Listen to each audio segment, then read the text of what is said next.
When me and my sister were small, this game was randomly downloaded onto our Xbox when we asked our dad for some games. We didn't really think much of it at the time. It looked interesting enough as it had these cool little puzzle games, but we eventually found them too difficult and we never ended up playing these games through. Recently, however, we decided to boot up our old Xbox 360 and revisit some childhood games for funsies. This is how we stumbled upon Ilo Milo again, and as we had very sweet memories of it, we decided to give it another go, and we didn't expect too much, but we weren't just pleasantly surprised, as you can probably tell, but we also realized this game offered so much more than we ever thought it would. I instantly searched for it online, only to find that basically no one has ever heard of this game. There were a few videos here and there, but the coverage for this game was basically non-existent. This made me think, how are there so many good games nowadays that just disappear after their initial release? I came to the conclusion that today we expect too much of our media.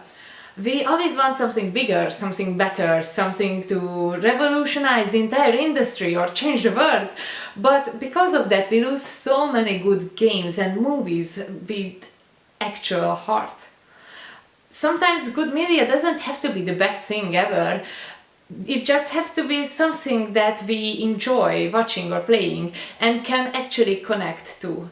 So I hope by the end of this video you will find heart to check out this sweet little game and find it in yourself to be more open-minded about smaller titles. So if you're interested in the heartwarming tale of this forgotten gem of the Xbox 360, stay with me and let me guide you through the amazing world of Ilo Milo.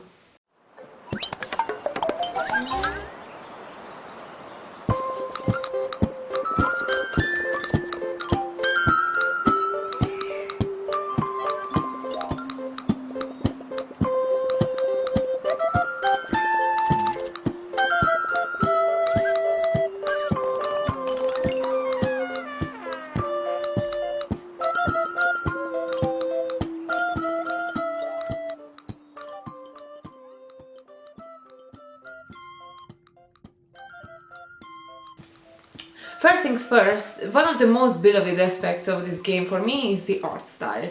Honestly, I think there are very few games out there with such a unique and well thought out art style as this one. The level designs are immensely creative and are also tied closely to the story. The little creatures of the story are absolutely adorable, yet they also contain some elements of realism in them. This duality of the art style will make perfect sense in the context of the next category I'm about to talk about, which is the story. When we first played through this game, we didn't even know there was a deeper story behind the scenes. Like, there were these little bits you could collect all over the map, then make into picture pieces, but we thought surely that must be just for aesthetic reason. There was a character who told us stories every now and then, but we didn't know any English, so we ended up just straight up ignoring those parts.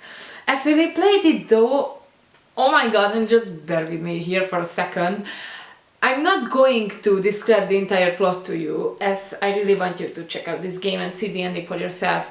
I will, however, summarize it, so give an overall review of what really happens in this game. Now, as you can see, the main objective of this game is for the main characters, Ilo and Milo, to find each other through the tricky labyrinths of each level. A simple and sweet concept surely. This, however, is only the plot of what I'm about to refer to as the fairy tale world. Only by collecting the previously mentioned picture pieces can we see the full picture, pun intended. When you gather all picture pieces and complete them into postcards, we get the full story of the real world. Ilo and Milo, the fairy tale creatures, represent Ilona and Milton, two past lovers in the real world who for some reason couldn't marry each other. Despite this, upon completing the first postcard, we find out that the two met again when older, both now having their respective partners. We also discover Milton is probably ill and doesn't have much time left, hence he wants to meet Ilona before he passes.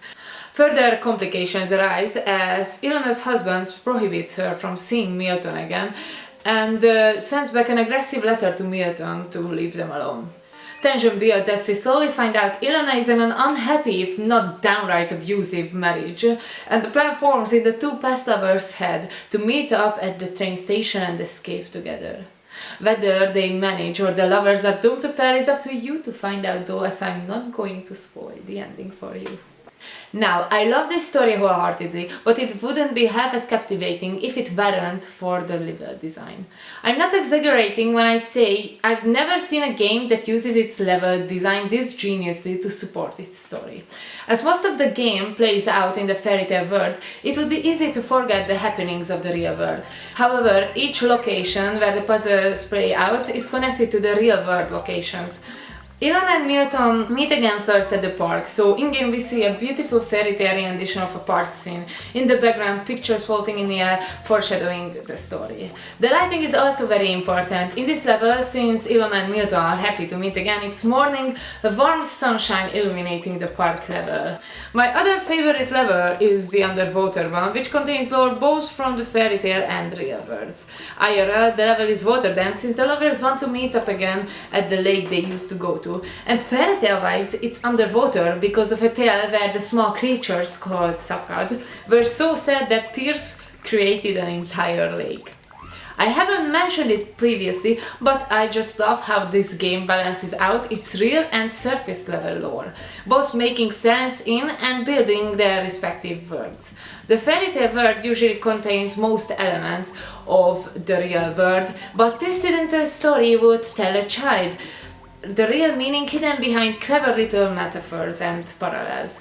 The visuals strongly support this structure too. The fairy tale world seeming wonderful and fantastic like a storybook, its creatures strongly resembling childhood soft toys, and the real world only appearing through old hand-drawn pictures and letters. Back to level design though, I also just have to mention the last level, the station. This is where Ilona and Milton plan to escape their old lives together. This level is dark and alien-like, only the moonlight illuminating the level, little stars twinkling in the sky, even a train appearing in the distance, puffing its hazy smoke, adding even more to the mysterious nature of our last level. It's just genius really how this level manages to both fill me with tension and make me so emotional about our hero's fate. Lastly, I want to talk a bit about the gameplay. Arguably, this is the least captivating aspect of the game. I'm not saying it's boring or bad, it's exactly what it offers, some tricky puzzle games in different environments.